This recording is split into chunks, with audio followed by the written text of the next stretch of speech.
बिस्मिल्लाहिर्रहमानिर्रहीम अस्सलामु अलैकुम वरहमतुल्लाहि वबरकातुहू। मेरे पाकिस्तानियों, दो तीन तो बहुत बड़ी बड़ी डेवलपमेंट हो गई हैं।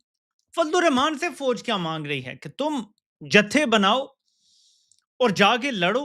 इस बयान ने मुझे हैरान करके रख दिया और मैं उस बयान का वो वाला हिस्सा आपको सुनाने की कोशिश करूंगा जिसमें फजलुर रहमान वादे तौर पे कह रहा है कि तुम्हें तो पैसा मिलता है, मैं तो कोई पैसा नहीं ले रहा, तो मैं क्यों लड़ूं जाके। मुझसे क्या मांगा जा रहा है, ये मैं हैरान रह गया कि जो बातें पर्दे के पीछे हुआ करती थी कि फजलुर रहमान के पास बड़े जंगजू लोग हैं और फलां हैं और इसने बड़े तैयार किए हुए हैं लोग, और लेकिन अब फजलुर रहमान कुछ बोल रहे हैं उस हवाले से, ये बड़ा इंपॉर्टेंट है। क्यों? जो हालात का नक्शा खींचा जा रहा है ना, जो खैबर पख्तूनख्वा के कबायली इलाकों में जो साबिक फाटा के इलाके थे, जो कंपनी ने हाल कर दिया है, जो तश्कीलें ला ला के वहां पे बुरा हशर कर दिया है, उसके बाद इनकी वहां भी अमली रेट खत्म हो रही है और बलूचिस्तान तो पूरे का पूरा सूबा ही इनके हाथ से निकल चुका है। अब ये महज वहां पे होल्ड किए बैठे हैं कि भाई तुम हमें निकाल नहीं सकते, सुबह बदर नहीं कर सकते। डीजीआईएसपीआर ने अभी ये जो हालिया अकेले ही खड़े होकर कोई प्रेस कॉन्फ्रेंस की थी, उसमें यही बात की थी उन्होंने कि रियासत को कोई डिटर नहीं कर सकता, हाँ, we are here to stay. तो वो स्टे वाली कहानी है, कंट्रोल शोल वाली कहानी नहीं है। तो इस हवाले से भी बात करते हैं। जो अलीमा खान ने एक मूवमेंट के हवाले से आगाज़ किया है, उसकी असल कहानी क्या है? क्योंकि पीटीआई में उसका बड़ा रद्द-ए-अमल आ रहा है, जैसे कि पता नहीं कोई मरूसियत आ गई है और पता नहीं क्या। उसकी भी कहानी असल अब खुली है, वो आपको बताता हूँ असल कहानी क्या है। ईरान ने कुवैत पे हमला किया है, अमेरिका की बेस पे, और बताया जा रहा है कि अल उदैद बेस जो कतर में है, वहाँ भी हमला किया है। ये रिपोर्ट्स आ रही हैं और ज़ाहिर है कि जंग के हालात में रिपोर्ट्स जो आती हैं, वो अनकन्फर्म्ड ही होती हैं ज़्यादातर। लेकिन अमेरिका ने भी ईरान पे बड़े हमले किए हैं, वो भी मैं आपको कुछ क्लिप्स भी दिखाता हूँ। लेकिन हम सबसे पहले एक क्लिप देखते हैं। ये क्लिप आपको याद दिलाएगा उन अच्छे दिनों की जो फौज को कबूल नहीं थे। उन अच्छे दिनों की जब अवाम थी तो खुश, लेकिन नाशुक्री बनी हुई थी कि जी इमरान खान ने महंगाई कर दी है। उस दौर की मैं आपको हकीकत बताना चाहता हूं। ये क्लिप आपको हैरान कर देगा, जरा ये सुने। खान साहब के दौर में जो है वो कितने थे, 50 लाख घर थे मेरे ख्याल में, उन्होंने 50 लाख घर बनाने थे। तो एक वो दौर भी हमने देखा और एक ये दौर भी देखा है। Which is more comfortable for you? अगर हम कंपेयर उस टीनियर को करो तो ऑब्वियसली वो तो मेरे ख्याल में आइडियल सिनेरियो था उस टाइम, कौन से वाला? जो खान साहब वाला टाइम। 2022 वाज द, अगर कह सकते हैं, पाकिस्तान की इंडस्ट्री का सबसे अच्छा साल था प्रोडक्शन के लिहाज से। So we produced around 280,000 units locally. This I am talking about consumer cars, मैं कमर्शियल की बात नहीं कर रहा हूँ। 2022 2022 प्री कोविड, बिल्कुल कोविड के जो एंड पे आके आया था ना, तो 2022 में 2,80,000 गाड़ियां। इमरान खान हुकूमत की है 3 साल, लेने देने मुकद्दर ने 3 साल साडे पानी नहीं आ। कोई बंदा आखे ना भी उनकी हुकूमत दी फसल असां नहीं चुकी, हर बंदा रजिया उनकी हुकूमत दे विच। टोया च भी मुंजी लगी तो मुंजी हुई। मेरा बच्चा पैदा हुआ है प्राइवेट हॉस्पिटल में, मेरी जेब में 1 रुपया नहीं था, 3,000 रुपए लेके गया हूँ प्राइवेट हॉस्पिटल में। खान के सेहत कार्ड ने मेरा इलाज 50,000 रुपए का फ्री करवाया है। मुझे जो 2-4 हजार रुपए लिए थे वो भी वापस मिले हैं। 3 महीने की दवाई भी मुझे फ्री मिली है। उल्टा पैसे देकर उन्होंने मुझे एम्बुलेंस बिठा के घर के दरवाजे तक छोड़ा है, वो भी बिल्कुल फ्री। ये टेस्टिमनीज हैं जो आपको बताती हैं कि क्या सुना नहीं कर सकी, समझ ही नहीं पाए कि पहली बार किसी ने अवाम पे पैसा लगाना शुरू किया था। किसी ने यह समझाने की कोशिश की थी कि वही सड़कें तोड़ के दोबारा बनाना कोई गवर्नेंस नहीं होती। अजी इमरान खान को गवर्नेंस नहीं आती क्योंकि वो सड़कें तोड़ तोड़ के दोबारा नहीं बना रहा था, वो तख्तियां नहीं लगा रहा था, वो अवाम पे पैसा लगा रहा था। और अवाम को ये बात समझने में बड़ी देर लग गई, तब बहुत देर हो चुकी थी। और अब सब धाड़े मार के रोते हैं कि क्या हो गया है हमारे साथ। और महंगाई की जो हालत है, जो गुर्बत की हालत है, लोगों को 2 वक्त की रोटी मैसर नहीं है, कहीं कारोबार नहीं चल रहे, कहीं रोजगार नहीं है। इस दौर को भी याद रखना चाहिए कि उस एक शख्स ने अपने सिर्फ 3.5 साल के दौर में क्या सुनहरा वक्त इस कौम को दिखाया है। और ये कौम उस वक्त के लिए भी जद्दोजहद नहीं करना चाहती। छोड़ दो यार उस वो जेल में, आपको नहीं फिक्र, छोड़ दो। आप अपने सुनहरे वक्त के लिए ही कोशिश कर लो, अपने सुनहरे वक्त के लिए जद्दोजहद कर लो। और यहीं से कनेक्ट करते हैं दूसरी चीज को। अलीमा खान साहिबा वो जाती हैं और एक जगह अवामी जमे गफीर आ जाता है, जलसा तो नहीं कह सकते। तो वहाँ वो खिताब भी करती हैं, कुछ जज़्बाती बात भी करती हैं, लेकिन इसके पीछे एक कहानी है और वो कहानी रिपोर्टर हैं अहमद भट्टी, उन्होंने शेयर की है। वो कहते हैं कि इस्दाद दहशतगर्दी अदालत रावलपिंडी नवंबर एहतजाज केस की समाअत। जज साहब, फैसले से कबल 5-6 दिन दीजिएगा, मैं अपने पोते पोतियों से मिल लूं। अलीमा खान का जज अमजद अली शाह से एक समाअत में मुकालमा। आपके पोते पोतियां कहाँ रहते हैं? जज अमजद अली शाह का सवाल। जी वो हुंजा में होते हैं। तो अलीमा खान अगर शुमाली इलाका जात की तरफ जाती हैं या किसी ऐसे इलाके की तरफ जाती हैं, तो वो ये नहीं है कि दूसरों को कह के कि तुम पंजाब में बाहर निकलो और खुद वहां जाके वो कुछ तहरीक चलाने के लिए खास तौर पे ऐसा कर रही हैं। उन्होंने मूवमेंट का तो कहा है कि चलानी है। उन्होंने ये भी कहा है कि अवाम को इकट्ठा करो, निकालो अपने अपने जो तुम्हारे लीडरान हैं इलाके के, उनको निकालो। लेकिन कहानी ये है कि उनको किसी भी टाइम सजा सुनाई जा सकती है। तो ये जो बयानिया बनाया जा रहा है ना पीटीआई करनैली पार्टी की तरफ से, जो बाहर नहीं, ये करनैली शतुंगड़े से हैं बस। ये जो बयानिया बना रहे हैं ना करनैली शतुंगड़े कि जी अलीमा खान जो है ना वो पार्टी पे कब्जा करने लगी है और हम ना बस ये मरूसियत नहीं बर्दाश्त करेंगे। देखें, ये भी मैं आपको बता दूं, बड़ी चालाकी है ये। मरूसियत ये नहीं होती कि इमरान खान की कोई बहन भाई रिश्तेदार सियासत में आ ही नहीं सकता, ये मरूसियत नहीं है। हर बंदे को सियासत का इख्तियार है। अमेरिका में बिल क्लिंटन सदर होता है और उसके सदर बनना खत्म होने के 20 साल बाद हिलरी क्लिंटन इलेक्शन लड़ती है ट्रंप के खिलाफ। तो क्या वो मरूसियत है कि उसकी बीवी लड़ रही है? नहीं, वो ग्रास रूट से नीचे से काम करती करती करती करती एक ओहदा दूसरा ओहदा डिफरेंट जगह पे काम करके फिर वो आती है लीडरशिप रोल के लिए। इसे कहते हैं जेन्युइन सियासत। ठीक है। मरूसियत ये होगी कि जैसे बिलावल जरदारी को मां कत्ल हो जाती है तो एक कागज पे 17-18 साल के बच्चे को पार्टी का लीडर बना दिया जाता है। इसे मरूसियत कहते हैं। नवाज शरीफ बूढ़ा हो गया, नायल हो गया है, तो मरियम संभाल लेती है पार्टी को आके कि जी मैं ही सरबराह हूं और फैसले सारे शुरू कर देती है। ये मरूसियत है। मरूसियत ये नहीं है कि कोई जाके ग्राउंड पे कोई अवामी तहरीक शुरू करने की बात करता है, कोई सड़कों पे निकलने की बात करता है। जी अखा ये मरूसियत हो गई है। ये बड़ी चालाकी है, ये बड़ा गलीज बयानिया है, खतरनाक बयानिया है। तो इसलिए मैं ये एक्सप्लेन करना चाह रहा था कि अलीमा खान अगर तहरीक भी चलाती हैं, बाहर निकलती हैं, तो इस तहरीक के नतीजे में अलीमा खान को जेल हो सकती है। जर्नैल आपको मौका देते हैं ना कि भाई हमारे सामने झुक जाओ तो ठीक है, नहीं तो जेल।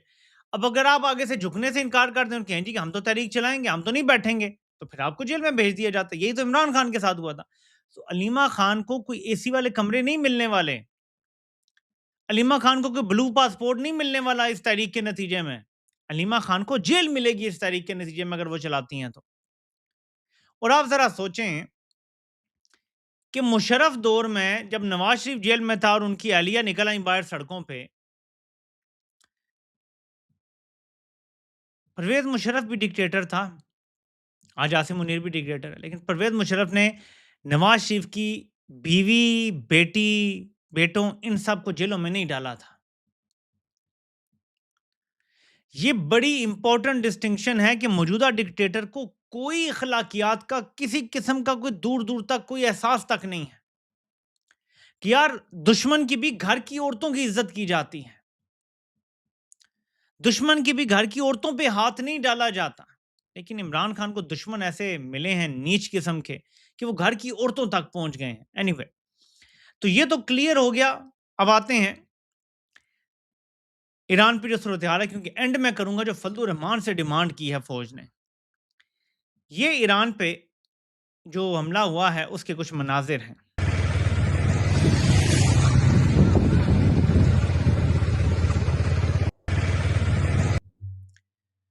और इसके जवाब में जो ईरान ने किया है, ये कुवैत के कुछ मनाजिर बताए जा रहे हैं।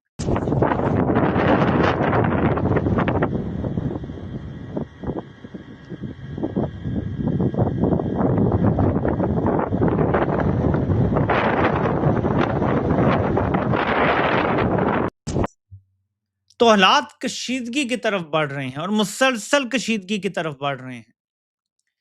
ज़ाहिर है कि आलमी मार्केट अपना रद्द-ए-अमल देगी। मंडे को पता चलेगा कि तेल की कीमतों का क्या होता है, बाकी चीज़ों का क्या होता है और फिर ओवरऑल जो स्टॉक मार्केट है वो किस तरफ जाती है। और ज़ाहिर है कि अगर ये हालात फिर से ख़राब हो गए हैं तो उसकी बुनियादी वजह एक है, अबनाए हरमुज़ और अरब ममालिक की, अब मैं अब क्या कहूँ कि अमेरिका के साथ मिलके जो उन्होंने एक चालाकी करने की कोशिश की। ये बड़ी खतरनाक सूरत हाल है कि जब ईरान कह रहा है कि मुझसे बातचीत करके अपने टैंकर ले जाओ, कोई इशू नहीं है। ईरान को बाईपास करने की कुछ अरब ममालिक को क्यों ज़रूरत महसूस हुई अमेरिका को खुश करने के लिए? कि फिर ईरान हमला करता है कि भाई आपने हमसे पूछा नहीं है, हमें नहीं पता ये किसका वेसल है, आपने रजिस्टर नहीं किया हुआ, हमसे आपने कोऑर्डिनेट नहीं किया हुआ। तो ये तो तयशुदा चीज़ थी। इसके बदले में ईरान पे हमले शुरू हो गए। तो देखें, बदमाशी तो अब नहीं चलेगी ना। ईरान को पता है कि जो चोक होल्ड में उसने रखा हुआ है दुनिया को, अपना हरमुज़ के हवाले से, वो इसको बिल्कुल रिलिंक्विश नहीं करेगा, ये मैं आपको बता रहा हूँ। ये उसका सबसे बड़ा एक ट्रम्प कार्ड है और दूसरा बाबुल मंदब है कि जिस दिन ज़्यादा ईरान को तकलीफ पहुँचाएगी, बाबुल मंदब उन्होंने बंद करवा देना है। आपकी सुएज़ कैनाल का रास्ता भी बंद हो जाना है और कहाँ से निकालेंगे आप फिर माल पानी अपना? दुनिया की 40-50% तिजारत बंद हो जाएगी। दुनिया ये अफ़ोर्ड नहीं कर सकती। तो जब अपनाए हरमुज़ पे ईरान ने साबित कर दिया कि उनका कंट्रोल है, तो फिर बाकी जगह पे भी वो साबित करेंगे। बहरहाल अभी मज़ीद हमलों की मैंने वीडियोज़ देखी हैं। ईरान की जो बंदरगाहें हैं, जहाँ पे ईरान की तेज़ रफ़्तार कश्तियाँ अमेरिका को लगता है कि मौजूद हैं, वहाँ पे उन्होंने हमले किए हैं। क्योंकि वो स्पीड बोट्स के ज़रिए ही जहाज़ों पे हमले करते हैं या फिर अपने कोई ड्रोन वग़ैरह मार देते हैं। उन जगहों पे अमेरिका ने मुसलसल हमले किए हैं और अब देखना ये है कि अगला रद्द-ए-अमल ईरान का कैसे आएगा?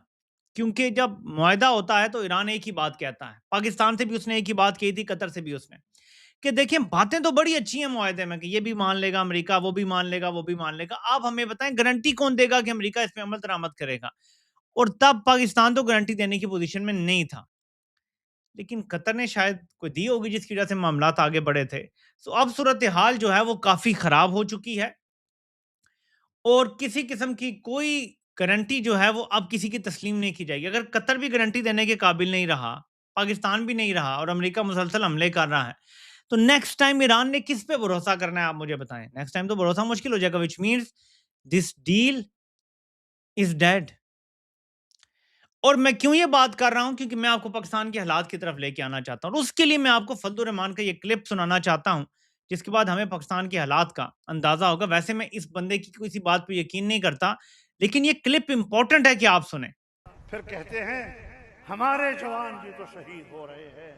ओ बाबा, तेरे जवानों ने पेटी इसीलिए बांधी है, तनख्वाह इसी के ले रहे हैं कि उसने मुल्क की सलामती के लिए लड़ना है।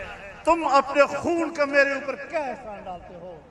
तुम मेरे खून पसीने के टैक्स से इसी बात की नहीं तो तनख्वाह ले रहे हो, लेकिन हमें कहते हो कि तुम लश्कर निकालो, तुम असलहा लेकर मुसल्लह गिरोहों के खिलाफ लड़ो।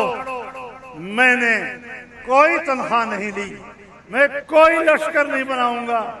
तुम चले जाओगे, तुम मेरी सरजमीन को आने वाली नस्लों तक जाती दुश्मनियों की तरफ धकेल रहे हो, हमेशा हमेशा के लिए कत्ल गारत गरी की तरफ धकेल रहे हो। ये सियासत किसी ये लंबा क्लिप है, लेकिन मैं आपको ये वाला पार्ट सुनाना चाहता था। बहुत खतरनाक पार्ट है ये, कि हमें कहा जा रहा है आप लश्कर तैयार करें और आप लेकर जाएं। मेरे तो 14 तबक रोशन हो गए हैं पाकिस्तानियों कि फजलुर रहमान को बकौल ये खुद जलसे में बोल रहा है कि हमें कहा जा रहा है कि आप लश्कर तैयार करें और आप लेकर जाके लड़ें। और फजलुर रहमान आगे से कह रहा है जी मैं तो तनख्वाह नहीं ले, मतलब माल पानी निकालो भाई, सुक्के लश्कर नहीं हम बनाने वाले। लेकिन वो चलें जो भी डील करेगा, फजलुर रहमान से कहा जा रहा है लश्कर बनाने का। तो भाई फौज किस चीज की तनख्वाह ले रही है? पूरे पाकिस्तान के स्याह सफेद के मालिक हैं। 3000 अरब का ऑफिशियल बजट है, अनऑफिशियल बजट अनलिमिटेड है और लश्कर फजलुर रहमान से बनवा रहे हो भाई। फजलुर रहमान ने जो नक्शा खींचा है वो इस वीडियो में लंबी बात है और मैं यहीं पे वापस लेके आना चाहता हूं कि जो खतरनाक तरीन सूरत हाल है और क्यों अवाम का सड़कों पे आना जरूरी है। इस वक्त खैबर पख्तूनख्वा में बदतरीन दहशत गर्दी कबायली इलाकों में, बलूचिस्तान इनके हाथ से निकल चुका है। वो जो भी हालात हैं, जैसे भी हैं, इन्होंने वहाँ स्मगलिंग के बिज़नेस रखे हुए हैं, इन्होंने मादनियात चोरी करनी है, बाकी जो भी इनके काम है, लेकिन इनके कंट्रोल से मामलात निकल चुके हैं। सूबा ये गँवा बैठे हैं। ऐसे में अगर इनके लिए यहाँ ज़मीन गर्म की जाएगी ना बाकी पाकिस्तान में, तो ये कंप्रोमाइज़ करने पे मजबूर हो जाएँगे। देखें, आपने क्या करना है बुनियादी काम, और ये तहरीक-ए-इंसाफ को सोचना है। फ़ौज ने जो कब्ज़ा किया हुआ है, उसकी कॉस्ट को बढ़ाना है आपने उनके लिए। आप घरों में बैठेंगे, उनकी कॉस्ट ही कोई नहीं है। आप सड़कों पे आएँगे, उनके लिए हर बार आप सड़कों पे आएँगे, कॉस्ट बढ़ती है इस चीज़ की। हर बार फ़ौज अपनी क्रेडिबिलिटी और अपने मुस्तकबिल को मज़ीद दाँव पे लगाती है, जब वो अवाम पे चढ़ दौड़ती हैं। Every single time. तो इसीलिए इमरान खान क्या कहते थे? आपको याद है कि जब 9 मई के अगवा के बाद 2 दिन बाद इमरान खान घर पहुंचे थे, तो पहला बयान उन्होंने क्या दिया था? उन्होंने कहा था कि मैं फिर बाहर निकलूंगा, मैं तो नहीं आराम से बैठने वाला। फौज को भी पता था कि इमरान खान बैठने वाला नहीं है, तो फिर तहरीक इंसाफ पे ऐसा क्रैक डाउन हुआ जो आज तक जारी है, क्योंकि उन्हें पता है इमरान खान ना बैठेगा ना पार्टी को बैठने देगा। और एक और चीज जो इमरान खान की कामयाबी है और अवाम में उसने रासी की, कि पहले भी इलेक्शन चोरी होते थे, गो के उस लेवल पे नहीं होते थे जैसे 2024 में, तो बिल्कुल उठा के गायब भी कर दिएगा ना पूरा इलेक्शन। लेकिन 18-20, 19-20 का फर्क तो डाला जाता था ना। लोग 6 महीने में भूल जाते थे कि यार हो गया इलेक्शन, अब अगले इलेक्शन का इंतजार करते हैं, अब यही हुकूमत चलनी है। इस हुकूमत को मौजूदा 2.5 साल हो गए हैं। 2.5 साल भी अवाम ने ये हजम नहीं किया कि तुमने हमारा इलेक्शन चोरी किया। 2.5 साल गुजर गए हैं। 2024 के इलेक्शन को मुझे कल की बात लगती है, जब हम बैठ के फॉर्म 47 पढ़ रहे थे और मैं प्रोग्राम बनाया करता था कि देखो यहाँ भी क्रॉस लगा हुआ है, यहाँ भी क्रॉस लगा हुआ है, यहाँ भी क्रॉस लगा हुआ है। 2.5 साल गुजर गए हैं। अवाम ने हजम नहीं किया वो इलेक्शन, और फौज के लिए ये मुसलसल दर्द-ए-सर बना हुआ है। तो आप उनके लिए कॉस्ट को बढ़ाएंगे, और वो कैसे? जमीन गर्म करके। अगर नौबत यहां तक आ गई है कि फौज फजलुर रहमान से कह रही है कि लश्कर तुम बनाओ और लड़ो, हमसे लड़ा नहीं जाता, हम लड़ने जोगे नहीं रह गए, हम अब सिर्फ डीएचए प्लाटों जोगे हैं। देखें, वो ये कोई, मैं किसी कंपनी का नाम इसलिए नहीं ले रहा कि कोई इश्तिहार वगैरह है, कि तुम्हारे लिए प्लॉट और तुम्हारे लिए बैटमैन और पूरी कौम के लिए जीएफसी फैन, वो भी खराब वाले। तो हालात ये हैं कि खुद अपनी अय्याशियां हैं, बिजली के बिल में भी अय्याशियां, बाकी हर चीज में भी अय्याशियां। बड़े बड़े घर महलात होते हैं, आप इनकी यकीन माने कैप्टन मेजर के घर देखें, आप हैरान रह जाएंगे, इतने बड़े वो होते हैं। कॉलोनियल जमानों के उन्होंने वो अपना शान शौकत से तो कर्नल लेवल पे पहुंच जाए तो बात ही अलग हो जाती है। और फिर ब्रिगेडियर जनरल का तो स्टाइल ही हो रहा है, वो तो ऐसे बादशाहों की तरह रहते हैं। तो ये जो है सूरत हाल, अगर ऐसे में फौज फजलुर रहमान से कह रही है लश्कर बनाओ, तो मीन्स हालात इनके हाथ से निकल गए हैं। फजलुर रहमान कहता है कि खैबर पख्तूनख्वा में कोई हुकूमत नहीं है, और वो ये नहीं कह रहा कोई सिविलियन हुकूमत नहीं है। ये फजलुर रहमान भी जानता है कि पूरे मुल्क पे हुकूमत तो फौज ही करती है। तो ना उनकी बलूचिस्तान में हुकूमत है, ना खैबर पख्तूनख्वा में हुकूमत है। खैबर पख्तूनख्वा में भी ऐसे इलाके हैं कि शाम के बाद पुलिस बाहर नहीं निकल सकती। मैं पुलिस की बात कर रहा हूँ, ये फजलुर रहमान जिस तरह बता रहे हैं, तो मैं वो आपको बता रहा हूँ। और बलूचिस्तान में तो पूरे बलूचिस्तान में कोयटा कैंट से 5 मिनट के फासले पे कोई नहीं जा सकता रात के टाइम। ये हालात हैं, दन दनाते फिर रहे हैं वहां पे गिरोह। तो आपका कंट्रोल तो खत्म हो गया। अब जिम्मेदारी अगर इंडिया पे डाल दी है, तो फिर भाई नंबर 1 आप कैसे हैं? अगर रॉ नंबर 1 हो गई है, अगर भारतीय रॉ ये करने में कामयाब हो गई है कि बलूचिस्तान में भी उन्होंने शोरिश पैदा कर दी, खैबर पख्तूनख्वा में भी कर दी, सारे ग्रोहों को भी इकट्ठा कर दिया, आपके खिलाफ दहशतगर्दी भी बढ़ा दी, आपका जीना हराम कर दिया, तो फिर नंबर 1 आप तो ना हुए, नंबर 1 तो रॉ हो गई। तो ये डूब मरने का मकाम है फिर हमारे लिए, फिर इस्तीफे आने चाहिए थे। देखिए, हम कैसे ये बर्दाश्त कर लें कि नंबर 1 आईएसआई नहीं रही, रॉ हो गई है, क्योंकि आप खुद कह रहे हैं वो नंबर 1 है। मैं तो नहीं कह रहा, आप कह रहे हैं वो नंबर 1 है। आप कह रहे हैं कि हम इधर पड़े हुए हैं, हमारे मुल्क में आके भारतीय एजेंसियां दहशतगर्दी भी करवा रही हैं, मुल्क तोड़ने की साजिश भी कर रही हैं, ग्रोहों को भी इकट्ठा कर रही हैं, बंदे भी अगवा कर रही हैं, बंदे कत्ल भी कर रही हैं, हमारी ट्रेनें भी अगवा हो रही हैं, हमारे फौजी भी अगवा हो रहे हैं, पुलिस भी अगवा हो रही है। ये सब अगर भारतीय एजेंसियां कर रही हैं, तो नंबर 1 आप किस चीज के? छोले बेचने के लिए हैं? आपकी भी तो कोई जिम्मेदारी थी ना। तो वो जिम्मेदारी जो आपने पूरी नहीं की, उस पर कितने इस्तीफे आए हैं, कोई हमें ये बताएगा? हम अगर सवाल करते हैं कि भारत को रोकेगा कौन, तो आपको धंधल पड़ जाता है, आपको गुस्सा आ जाता है, दूसरा गद्दार लगना शुरू हो जाता है। भाई हम यही तो कह रहे हैं कि भारत अगर ये करवा रहा है तो रोकना किसने है?